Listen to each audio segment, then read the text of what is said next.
آپ اپنی زندگی سے بھلے خوش نہ ہو، پر کچھ لوگ ایسے بھی ہیں جو آپ جیسی زندگی جینے کے لیے ترستے ہیں۔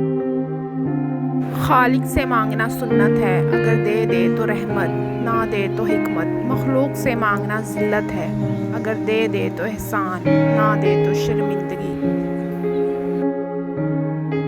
معافی مانگنا یہ ظاہر نہیں کرتا کہ آپ غلط اور دوسرا صحیح ہے، بلکہ یہ ظاہر کرتا ہے کہ آپ کے رشتے کی اہمیت آپ کی انا سے بڑھ کر ہے۔ دو باتیں ساری زندگی کام آئیں گی: ایک، غصے کی حالت میں کوئی فیصلہ نہ کرنا، دو، خوشی کی حالت میں کوئی وعدہ نہ کرنا۔ جنت کے منتظر نہ رہو، بلکہ ایسے بن جاؤ کہ جنت تمہاری منتظر رہے۔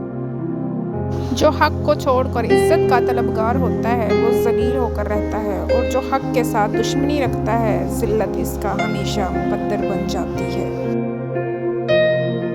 جو آدمی دوسرے لوگوں کے عیب کی تلاش میں رہتا ہے، اللہ تعالیٰ اس کے عیب ظاہر کر دیتا ہے۔ یہ زندگی 2 دن کی ہے، ایک دن تمہارے حق میں اور دوسرے دن تمہارے مخالف۔ جس دن تمہارے حق میں ہو اس دن غرور مت کرنا، اور جس دن تمہارے مخالف ہو اس دن صبر کرنا۔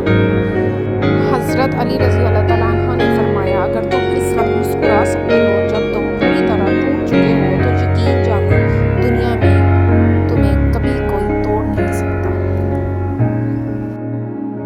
نماز کی تو وہ شان ہے جو روک دیتی ہے طواف کعبہ کو، تو تیرے کاروبار کی کیا اوقات ہے جس کے لیے تو چھوڑ دیتا ہے نماز کو۔ انسانیت بہت بڑا خزانہ ہے، اسے لباس میں نہیں انسان میں تلاش کرو۔ کامیابی چاہتے ہو تو موقع دینے والے کو کبھی دھوکہ اور دھوکہ دینے والے کو کبھی موقع نہ دو۔